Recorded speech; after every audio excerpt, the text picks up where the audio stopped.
Ed eccoci qua, ciao ragazzi, eccoci, come state? Spero tutti bene, bentornati nel mio canale e benvenuti in questo nuovo video. Allora, il video di oggi sarà un video leggermente differente. Andremo ad analizzare insieme tre situazioni differenti che mi sono capitate con delle cernie. La cernia è un pesce tipicamente da roccia, un pesce che generalmente, soprattutto in specie come la cernia bruna e la cernia rossa, ama fondali particolarmente rocciosi dove di solito elige una tana principale in cui appunto tiene il suo terreno di caccia. Mentre invece, facendo un piccolo off topic, parlando della cernia bianca, è un pesce leggermente meno statico, un pesce che si sposta di più e ama anche fondali misti, quindi fondali sabbiosi misto Posidonia. Ora, fatta questa piccola premessa, torniamo sempre a parlare della cernia che ci interessa a noi, quindi la cernia bruna, come una delle catture che vi farò vedere tra poco, e le cernie rosse. Queste erano delle catture che ho effettuato in quella che è stata la mia ultima vacanza di pesca, chiamiamola così, alle Isole Canarie a fine primavera. La cernia rossa, che chiamano abade, se non vado errato, è una cattura abbastanza comune e è una cattura che a volte, anche se di piccola taglia come quelle che vi andrò a fare vedere, è già in grado di metterci in difficoltà, nonostante stessi usando un'attrezzatura decisamente potente. Adesso andiamo a vedere subito di cosa sto parlando, quindi andiamo a vedere le clip, ma prima di iniziare vi invito a iscrivervi al canale se non lo siete, anche perché dagli ultimi controlli fatti nello strumento di YouTube risulta che circa il 67% di voi non sono iscritti. Quindi, se volete appunto restare sempre aggiornati, iscrivetevi al canale, cliccate sopra, attivate la campanella in modo da rimanere sempre aggiornati. Anche il like sarebbe cosa gradita, ma adesso banda alle ciance, andiamo subito a vedere queste catture. Allora, iniziamo subito dalla prima. La prima si tratta di una cattura effettuata su un fondale di circa un 25 metri. Stavo già pescando da diverse ore, era ormai pomeriggio tardi, mancava circa un'oretta più o meno al buio. Stavo utilizzando la solita attrezzatura, quella che poi anche negli altri video metto sempre il link in descrizione, quindi anche qua, ritornando al discorso di prima, quando magari tanti di voi mi chiedono ma che tipo di attrezzatura stavi utilizzando, è sempre linkata sotto in descrizione, quindi andate a vedere sotto la descrizione e trovate appunto tutta l'attrezzatura che utilizzo nei vari video. In questo caso stavo utilizzando una canna da massimo 150 grammi, una 60-150 grammi, unita ad un mulinello, un vecchio Daiwa 4005. In bobina avevo un P3, un prototipo, che tra un po' di tempo, quando sarà tutto finito, vi dirò qualcosa di più su questo trecciato. Come metal jig avevo un jig da 90 grammi della Current, che è una piccola ditta giapponese. Anche di questo vi parlerò prossimamente nei prossimi video, tutto materiale che appunto stavo testando. E come assist hook avevo dei Vanfook Jinigan molto leggeri, del 20-30 se non vado errato.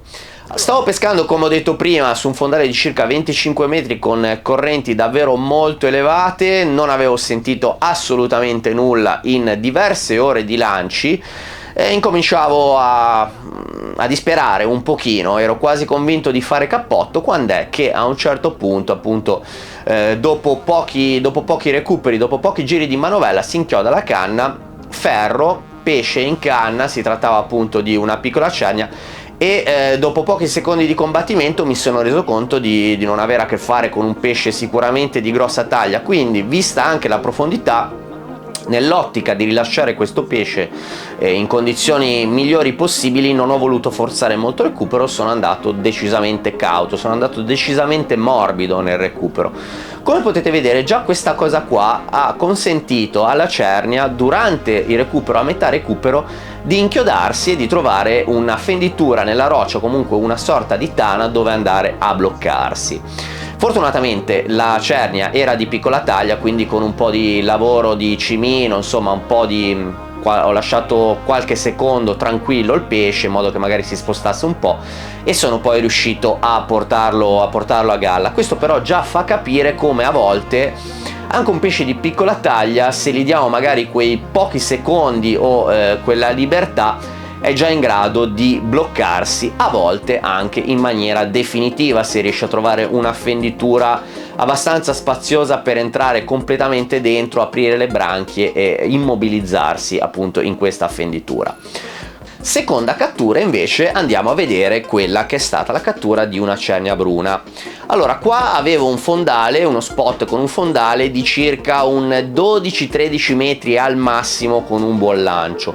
Stavo utilizzando un jig da 80 grammi, sempre la solita attrezzatura, sempre il solito PE già citato sopra, di cui sopra, quindi PE 3 prototipo, 0,57 di terminale. Attenzione, ricordatevi bene questo spessore, 0,57 è un filo decisamente bello robusto, lancio, faccio scendere, il pesce mi mangia in caduta, probabilmente avevo lanciato molto vicino alla tana di questa cernia e il pesce si è immediatamente andato a nascondere nella sua tana. In questo caso l'attacco non è venuto sul recupero, quindi non è venuto in animazione animando il jig, ma è avvenuto durante la fase di discesa. Probabilmente il jig deve essere planato vicino a quella che era la tana principale di questa cernia e sicuramente questa cernia deve avere fatto uno scatto, si è mangiata il mio jig ed è ritornata subito in tana.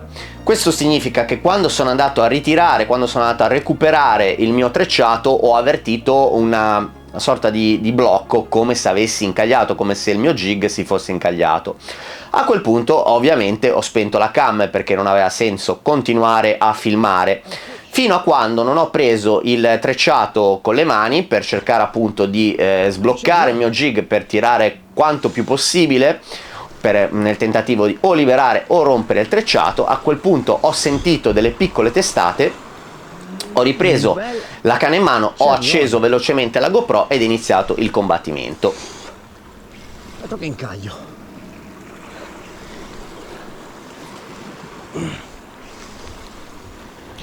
Combattimento dove ha sprigionato una forza davvero notevole in relazione alla taglia, questo perché probabilmente era lamata anche con un assist sotto la pinna caudale, quindi probabilmente presumo che durante il recupero si mettesse un po' laterale e facesse sicuramente più attrito nell'acqua rispetto al classico, magari a una classica lamata in punta di labbro ad esempio.